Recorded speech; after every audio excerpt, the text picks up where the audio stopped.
Hi everyone, welcome to Indigeneity Conversations, our Native to Native podcast from Bioneers. I'm Kara Romero, co-host and also co-director of the Bioneers Indigeneity program, alongside Alexis Bunton. Hey everyone! Today we're going to be speaking with Casey Camp about her remarkable work in the tribal rights of nature movement. It was such a great conversation that we've made it into a 2-episode podcast. This is part 1.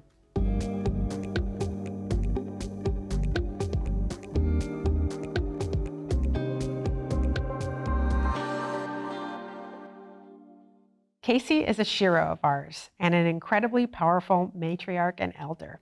She's a leader in the global indigenous-led rights of nature movement. Casey's tribe, the Ponca Nation, was one of the first tribes to really adopt rights of nature law in the United States.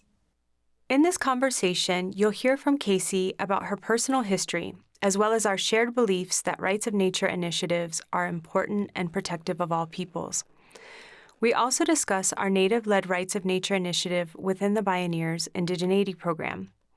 We're working to support many tribes through the research and development of methodology that would assist councils, attorneys, and community organizers in self-determining how to adopt rights of nature into tribal governance. So now let's go to our conversation with Casey. We began by asking her about her life's journey and path and what brought her to the work she's doing now.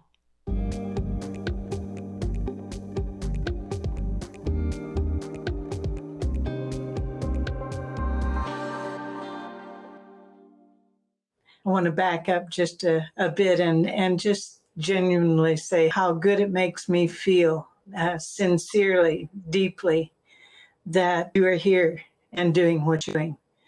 Because as a matriarch, and you know, my joke is about raising all of my young people after graduating from MIT, a matriarch in training, my daughters, granddaughters, great-granddaughters, and you.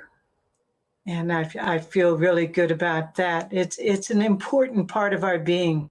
As an elected official, as an ambassador for the Ponca tribe, my main role is being that matriarch to a clan of people, of being a traditional drum keeper for the Women's Society, the only existing women's society of the Ponca Nation, and to have the honor of carrying on the ways of my women folks that have taught me how to move and to be flexible, to be resilient, to be inventive, and to understand that our Mother, the Earth, has consistently evolved in her needs and in her nurturing us into the needs of all that is, not just human life, but human as a part of nature, not separate from. And that's very important to internalize. We humans are nature. And so to fast forward through my lifetime, being a young brown girl that lived in poverty and so rich in culture. We grew up being transplanted to various cities, part of the relocation process of the 50s. I was the youngest of 6. And we transitioned through, I went through 12 different schools. We survived because we come from survivors and we knew how to do it. We knew how, in the generations before us, how to adapt to the cold and to the heat, and to the hunger and to the plenty. And so the same was true when we were workers in the San Joaquin Valley when I was a young girl. The same was true when we lived in Kansas City, when we lived in Washington State, when we transitioned from place to place, when my parents were looking for work and we all worked together. And as an adult, coming into the American Indian movement in my youth and fulfilling that empty spot inside me that had been trained by that, what they used to call the dominant society. And I'm over that. I know who we are. So I no longer consider that foolish time when we tried to be the round peg fitting into their square linear world. And the American Indian movement, which my brother Carter Camp was a leader in, had awakened something that the Native youth movement also had, in saying that we exist proudly, strongly, and we will pull all of the generations around us back into cultural wholeness by rejecting those things that were killing us spiritually, physically, mentally, and emotionally. We didn't even think of the word activist. We were only doing what was necessary as Ponca people. But Julie, our oldest, her first real chant was Que viva la huelga, que viva viva. And that came from after Wounded Knee joining with Cesar Chavez, marching through the San Joaquin Valley with Joan Baez leading us in that chant. Powerful time. Fast forward again into this century and being an elected official, not because I really wanted to be in political office, but because it was necessary. When my people ask me, I'm bound to do it. It is part of our teachings. And so I went into office. We passed within the first few months a moratorium on fracking and injection wells, because as sovereign people, we can demand that within our territory, and we did, and it still exists. A resolution against KXL coming through our territory. And during that period of time, I had been being educated about this underlying movement within this protection of our Mother Earth called rights of nature. Traveled to Ecuador, looked at their constitution and several other events. And eventually, through that guidance that only the great mystery can guide you through, came up with this understanding of how we should be responsible to protect our generations and our people who are existing under environmental genocidal onslaught by ConocoPhillips, Phillips 66, and a myriad other things.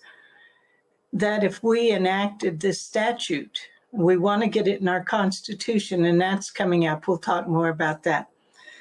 That we could hold them responsible, not just in federal or state courts, which has been really a joke for Indigenous people, but in the court of the Ponca people. And it's an interesting path to be going down. I'm very grateful for the guidance and for those who walk before me and all of you who are leading this wonderful new way of looking at things. So I'm thanking you for that question, and there's nothing going to have a short answer. That was beautiful. Thank you, Casey. I just wanted to return the love and admiration for you sharing time with us today, speaking about such important issues. We're all kindred spirits, and I think that that's so important. All of our tribes can be so different, but where I find more and more we unite is in our resistance and our struggles. And this rights of nature movement has been such a profound area for me to learn about as a young Native woman. Bioneers has a long history working in educating Native and non-Native folks in rights of nature law. And our CEO and founder, Kenny Ozabel, in 2006 invited attorney Tom Lindsay to the Bioneers main stage to give a keynote on rights of nature. And through these keynotes that Bioneers does, there's always this daisy chain of events. And that really led to that amendment to the Constitution down in Ecuador, asserting rights of nature into law and governance in South America. And it really brought Alexis and I to be able to meet other Native people that, like us, learned about this through Bioneers and thought this might have really profound application in tribal governance. I, like you, have served on tribal council as an elected official. It was something that I never thought I would find myself doing. It was something that I was asked to do by an elder when I was just 30 years old, and I'm so glad I did it. I learned more in that 3 years on tribal council than I feel like I had learned in my whole life. My background is as an artist, as an activist, and like you, am very ontologically tied to my homelands and my landscape of the Mojave Desert of California. I think it's no coincidence at all that our landscapes are something that we're deeply connected to, inseparable from, ontologically tied to, part of our spirituality. And so that we feel from birth and through our teachings that we are supposed to protect these pristine areas. And we have intricate understandings of our ecosystems. And I would say, whether we're in our ancestral homelands, I know that those ties can be very strong, but even if we've been removed to other areas, I feel like that blood memory comes through, that need to protect our landscape. The other thing that I learned on tribal council was kind of pulling on what you were saying there before, that this is really a square peg in a round hole. And our tribe, like many others, has adopted what's called a 1934 IRA constitution. And for our audience, these tribal constitutions were boilerplate constitutions that were adopted in the years immediately following the Indian Reorganization Act of 1934. They were forced on us by the Bureau of Indian Affairs, also called the BIA, in order to garner our federal recognition during these eras. And these are called Model 1934 IRA constitutions. These constitutions, as you can imagine, being forced on us by the BIA, were lacking in so many areas. They're lacking in separation of powers. They're lacking in no tribal courts are mentioned. And we need secretarial approval to breathe in these constitutions. And so this was something that we really learn as we govern our people in modern times, is we have kind of this useless document, in my opinion, that we're supposed to govern our people in a fair and equitable way. And there's no mention of landscape. There's no mention of culture in these 1934 IRA constitutions. And so I think for me, one of the most exciting things about following the rights of nature movement and following Ponca Nation and Ho-Chunk and White Earth and Yurok, beginning to adopt these rights of nature laws and policies into these documents, we're seeing, one, how disempowered we've been, right? We're always learning, all the unfair hands that we've been dealt with through colonialism. And we are constantly learning ways to re-empower ourselves. And for me, rights of nature is something so exciting because it's a chance to put into words, to put into our governance, our true beliefs about what you're talking about, our spiritual connection to the landscape, and how we're bound by our teaching and by all that we've inherited throughout the millennium, this ability to protect our landscape from, or like you said, that she's supposed to be able to protect herself. Alexis, would you like to follow up with that a little bit more? So what non-Indigenous people in this movement say is that it was often started by an important article called "Do Trees Have Legal Standing?" written by a legal scholar named Christopher Stone in 1972. But of course, that was not the start of the movement, and the movement had no start because rights of nature is inherently about what Casey said, that we are nature. Nature is protecting itself, and that Indigenous values and ways of relating to the planet and understanding that we can't frack, we can't continually extract. We have to take care of it so it can take care of us. Nature is the boss, not us. These are Indigenous ideas. And these are what are encapsulated in rights of nature law when it's passed, when it's put into the Western or dominant, right? I don't like that word either, Casey. When it's put into that code, it's a way of indigenizing the law that is enforceable by the military powers we have in this world, essentially. So there was the 1972 article, but before that, we had indigenous worldviews since time immemorial. And even for people who are descendants of colonizers, descendants of immigrants and settlers in settler colonial nations like the US, Kara mentioned blood memory. At some point back in their ancestry, everybody lived indigenous ways of life with nature prior to capitalism, prior to feudalism, prior to this excess greedy accumulation of wealth and the 1% getting richer and richer and richer off the backs of all of us through things like fracking, extractive industries, large industry that pollutes. The biggest contributors to greenhouse gases are just a few corporations in the world, and yet we're told to recycle. So we need to look to our indigenous worldviews around rights of nature. In 2008, Ecuador added rights of nature protections to its constitution. That was absolutely monumental. And depending on who you talk to, it was or wasn't indigenous-led, or maybe a partnership between indigenous and non-indigenous people. But what we're seeing right now in the US with the tribally led rights of nature movement is that it truly is tribally led, going through votes, going through traditional means of governance, through consensus. And what Casey has shown us is that if you adopt it as your tribal law before you stick it into your IRA constitution, that's just done so that we can communicate with the US federal government and make sure that they don't back up those industries that extract and frack. We have to play on their terms, but we play on our terms as well. As I mentioned earlier, Casey's tribe was the first to adopt rights of nature law. It was customary law, which is the traditional law before these constitutions were placed upon us as a form of further assimilation. But since then, there have been moves. Kara mentioned the Ho-Chunk. They voted to make an amendment to their tribal constitution.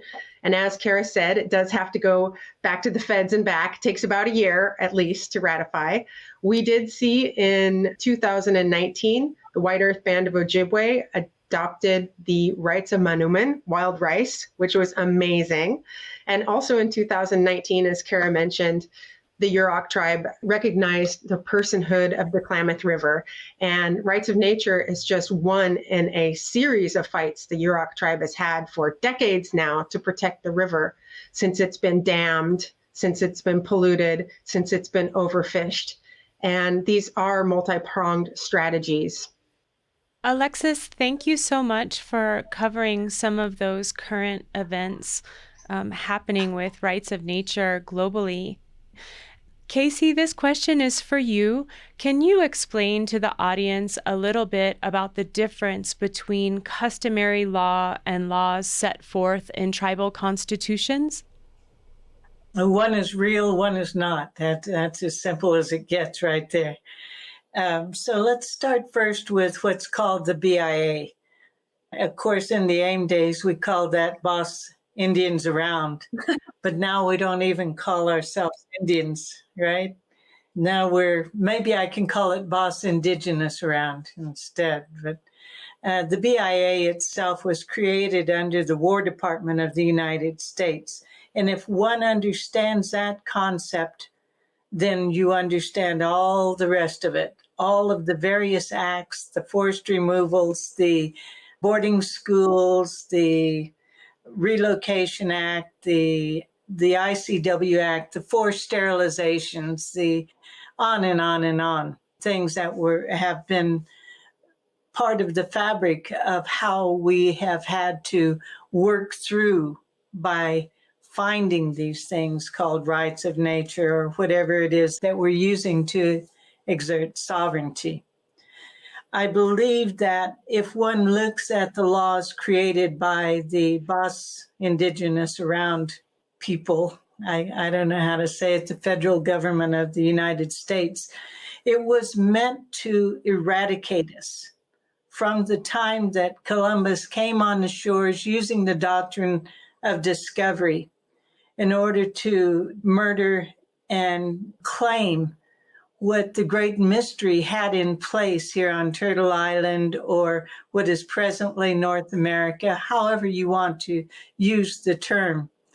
For us among the Ponca, we can we can tell you where we originally came from.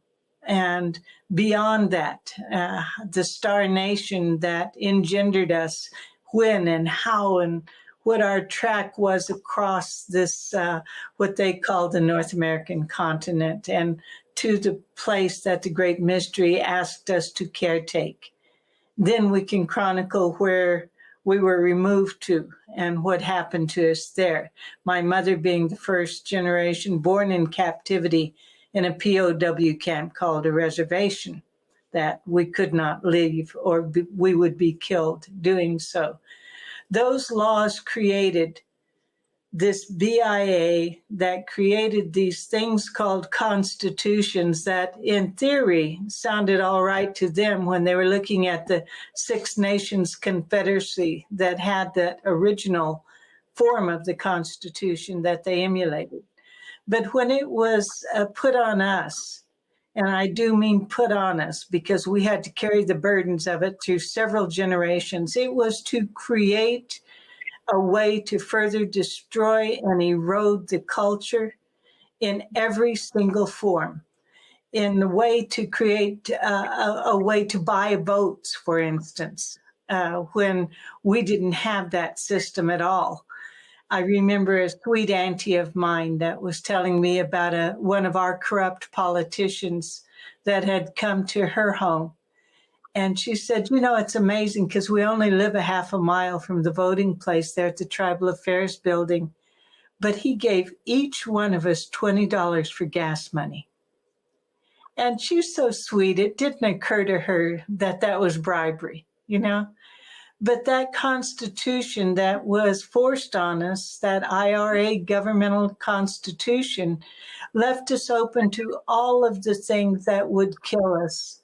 Spiritually, more than any other way, culturally, to follow that, and to lend us the idea and the mindset that what was going on with people like the Trump government is acceptable, because we ended up with our own mini Trumps, MINI Trumps and MANY Trumps. In the manner in which they often looked at how our people should survive, because these were the survivors of the boarding schools that were running for office.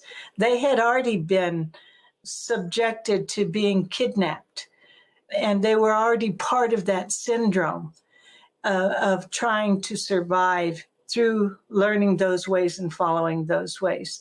Traditional law, the original law, the natural law, that was in place underneath, through, and part of this has been the way that the Great Mystery set in place, is to honor all that is, participate in all that is. And in the simple way, one recognizes that if one walks in the snow, one gets cold, that the water has frozen. If one walks in the summertime, then it's a different season and a different way to understand how to live within the natural laws at that time. And so those traditional laws, for the Ponca at least, were to recognize all things without ageism, without sexism, without aggrandizing those that took, but aggrandize those that gave. The society, the women's society that we're part of, the Parata, is a offshoot. We had 4 warrior societies, 4 women's society warriors. And those were when our men folks came back from the hunt. They came back from wherever they were in warfare, because we did have our territorial spats, you know. But when they brought things home, they brought the deer and the buffalo and the hides and the blankets or whatever it was. The women who were the caretakers of the entire village during that period of time understood what was needed.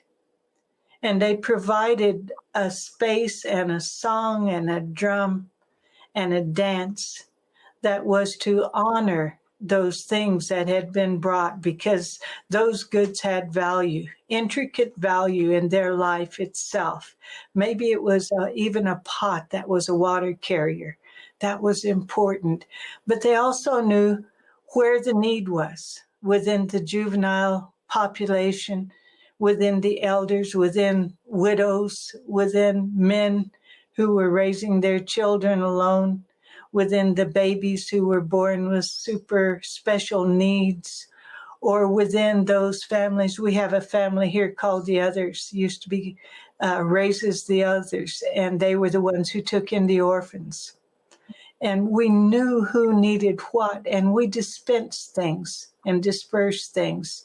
Those are the ways that you understand who your natural leaders are. In our ways, we used to recognize what children's special gifts were, and those children were allowed to express those gifts within every council that happened, not obtrusively, but respectfully. Elders who had special gifts, elders who did not. It did not matter. We didn't have a word for homeless. We didn't have a jail.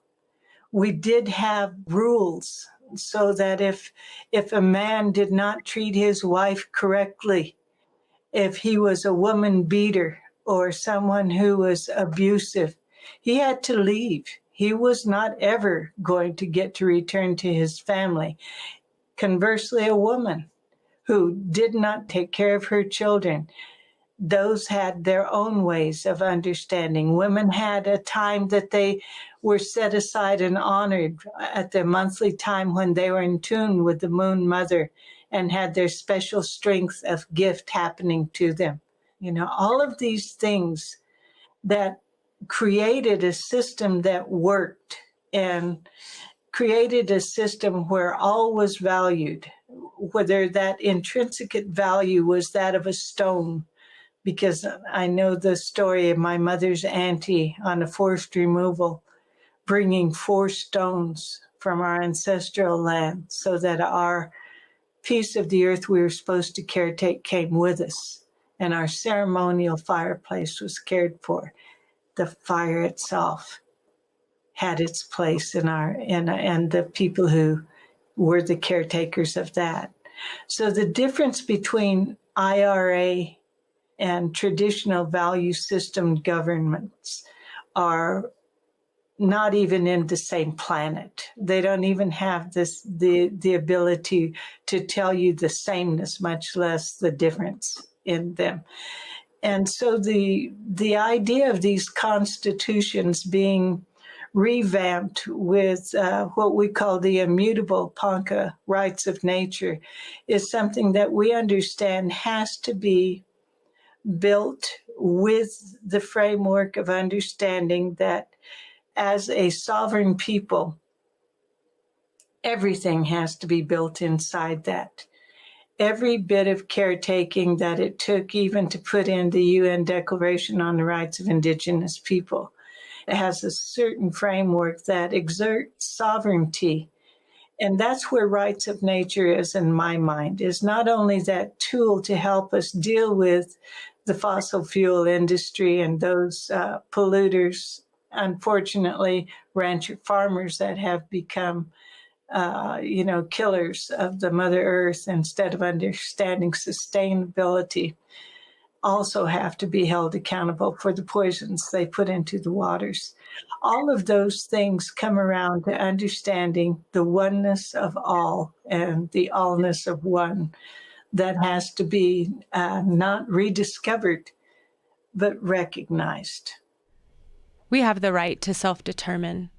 We have the right to amend our constitutions to include rights of nature governance into law. We have the ability to learn about those frameworks that you're talking about and learn what tools we do have available. And I believe, along with Alexis and many others working on this Rights of Nature initiative, that with those existing frameworks and with those existing tools, we have the ability to self-determine and include rights of nature law into our constitutions. I think that this is something that's painfully missing from our present day ways that we interact with each other legally. And for me, a place to leave a mark for our future generations in our Constitution that really describes who we are as a people. To be able to adopt rights of nature law into our Constitution really puts it in our Constitution what our future generations could and should be able to look to for ways that we believe in governing ourselves and taking care of our ecosystem. So I just wanted to share a little bit about organizing back home and learning about rights of nature. I went home and I went to our cultural center, which is a place where, culture bearers and activists gather to talk story, to talk in a very casual way. It's often around a potluck. That's how we get people there, is through food. And we started talking about rights of nature, and I began to survey my community about rights of nature, just asking elders, asking youth, asking people that are my age, what, if you could protect in perpetuity, would you protect? And we had these incredible conversations that we had not had in my lifetime in a very long time, maybe within small individual families. And all the answers were the same. We wanted to protect the Colorado River. We wanted to protect our beautiful, pristine aquifer. We wanted to protect our resident animals, our flora and fauna. We wanted to protect our air quality. And I went to my tribal council each month and I reported out, right? This is just self-organizing for other people that live in small tribal communities like my own. I got on the tribal council agenda, and oh man, I'm always scared to talk in front of tribal council. I'm always scared to talk in public usually, but we have to do these things even if we're scared, right? And I went and I reported out what all of the people in our community were saying about what they wanted protected in perpetuity. And the tribal council, one by one, came and thanked me. They thanked me because I think that they're there to steer, but that the laws are supposed to come from the people, that we're supposed to be organizing within and amongst ourselves. Maybe that's a place where our customary laws can come in.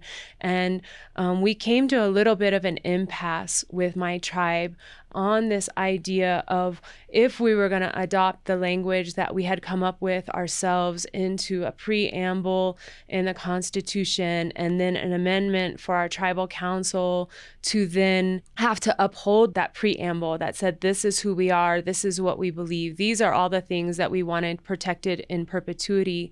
The impasse came about whether we think that language is the most powerful and the most effective. So right now we've taken a pause and we're consulting with lawyers, right? Because we really want whatever we adopt into our Constitution to be the most powerful language that can be upheld in tribal court, that can be upheld as those jurisdictions go up. So that's kind of where we're at.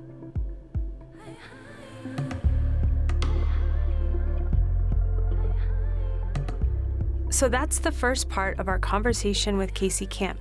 In part 2, we talked to Casey about the journey her tribe is on to adopt rights of nature into their legal framework, and why rights of nature is so aligned with Indigenous worldview. Yes, and you can hear and see more from Casey by going to our website, www.bioneers.org. We have other episodes there to listen to and share, and we also offer other original Indigenous media content. You can also learn about the Indigeneity program and all of our initiatives, including curricula and learning materials for students and lifelong learners.